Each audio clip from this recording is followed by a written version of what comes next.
Hey everybody, this is Steve from Electric Football, and following up with my top 10 books, which got at least 70 views, I'm going to do top 10 football movies, and I hope you guys appreciate the shaggy look.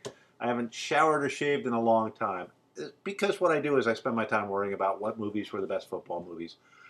So at number 10, we're going to go with Any Given Sunday. This is a movie where Al Pacino, Jamie Foxx, and Cameron Diaz all struggle to overact, and they all succeed.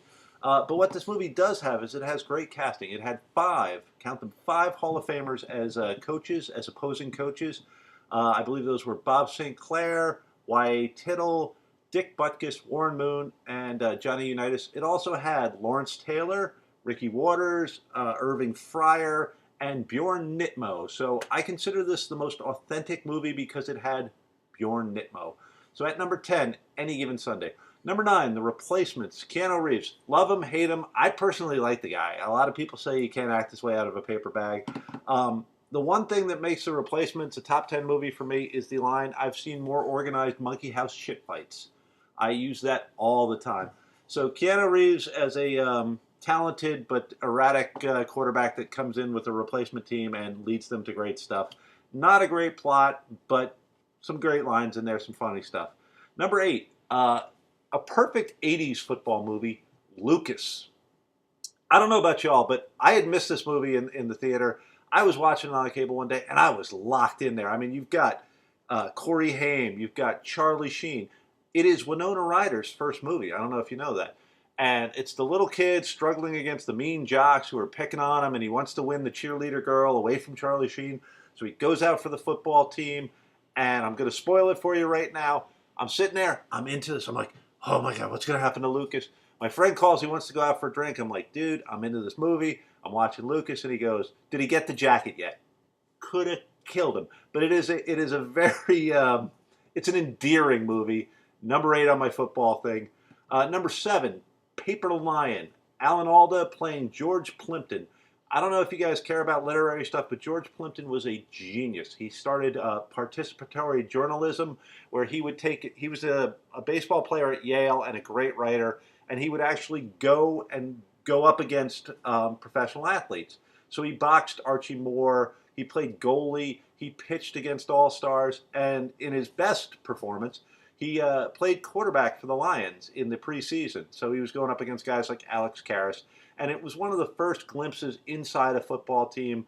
And it also shows what tremendous athletes these guys are. You sit on your couch, you go, oh, why didn't he do that? You know what? You couldn't even come close. And George Plimpton was the guy that proved that. Number 6, Big Fan. This is a very underrated movie. It was an independent film in 2009. It was done by Robert Siegel, the guy that did The Wrestler, much more famous for that. It is about obsessive fandom. It's got Patton Oswalt as an obsessed Giants fan calling into a WFAN-like radio station with Scott Farrell, that guy with the rah, rah voice. It is an amazingly good film that people have missed. So if you have not seen Big Fan with Patton Oswalt and you're a football fan, I suggest you check it out. Number 5 is Rudy. Now, a lot of people have this much higher on their list. It's a little bit of an after-school special. Let's face facts. It is based on, it's loosely based, as far as I can tell, on an actual story of an undersized Notre Dame walk-on that gets to play. But there's great acting. Samwise Gamgee, the Hobbit, actually gets to play for the Fighting Irish. So it's very inspirational. People love the movie Rudy. I'm going to put it at number 5. At number 4, I'm going to put one kind of close to my family. That's Remember the Titans. And I'll tell you why. My half-brother was a Titan. He was the starting center on that team. He did say that a lot of it is a little Hollywooded up, but there was a lot of racial tension in the town as they integrated the two teams. And a lot of the stuff is true. He got pneumonia from that drill where they were rolling around in the grass. So you give me a movie that's talking about high school football, brings in the racial issues, and it's an inspirational story. Remember the Titans. Remember I said it's number 4. Number 3, we're going to say The Longest Yard, and don't you dare talk to me about Adam Sandler's version, because that doesn't exist in my world. I'm a Burt Reynolds guy. It was The Mean Machine. Great movie. Cons against cops or bulls or guards, whatever it is. Very good stuff. Still holds up really well. There are certain movies that should not be remade. There are definitely certain movies that should not be remade by Adam Sandler. This is one of them. Burt Reynolds actually played at FSU, so it's fun. It's a good put down a couple of beers while you're watching it movie. Number 3, The Longest Yard. Number 2, and a lot of people are going to be surprised this is number 2, but I'm going with Brian's Song. You Can Cry, It's Okay. Brian Piccolo and Gail Sayers, and this was I believe this was an after-school special. I believe this was like a 1971 movie of the week with James Caan and Billy D. Williams, Lando Calrissian, if you will.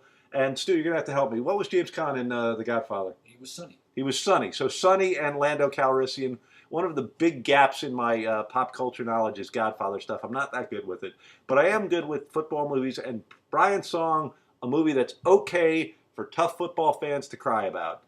So, we're down to number 1. And I know you all are saying, it's The Blind Side. Oh, hell no. Hells no. It is Friday Night Lights. That book is amazing. The TV series is amazing. And the movie is amazing. I didn't like Billy Bob Thornton as much as I like Kyle Chandler. Is that his name? Mm-hmm. I got Stu over on the side there. Help me out. So give me Kyle Chandler. Connie Britton, what's her name? Mama, Mamacita. And that guy who played Buddy is brilliant. But the beauty of this is what most Americans experience with football is. Most of us didn't play college. Most of us aren't going to play in the pros. But a lot of us were involved in high school football. We understood how important that was to us. And there's the underdogs against the city team versus the country team. And the emotions that go into building a team, the dynamic that the parents play in it, everything is in this movie. So my number 1 football movie is Friday Night Lights. So we're going to get to the stuff that I guess I left off the list. I'm going to name a bunch of movies that if you like them, you can put comments in there, tell me why they should be higher up. I left off North Dallas 40. I left off Little Giants with the Icebox. I left off The Blind Side because that really is one of the worst movies portraying football I've ever seen. The football was silly. Sandra Bullock was silly. Come on. She's facing down drug dealers. Come on. Wildcats is off that list. Everybody's All-American. There's The Best of Times, which is a solid movie. Kurt Russell and Robin Williams, but it did not quite make it. The Express, Radio, Semi-Tough did not make it. Varsity Blues is not on there. Invincible, nope. Leatherheads, not quite. Necessary Roughness, The Program, and anything with the following actors. Tom Cruise, you didn't make it. Jerry Maguire, please. That's not a football movie. Adam Sandler, The Waterboy, and the remake, no. Matthew McConaughey, get away from me. Hate that guy. And nothing with The Rock, and nothing with an animal that plays football. So if you see those in a football movie, just step away from them as far as I'm concerned. Anyway, that's my top 10. I hope at least 71 of you will watch this. Thanks for paying attention.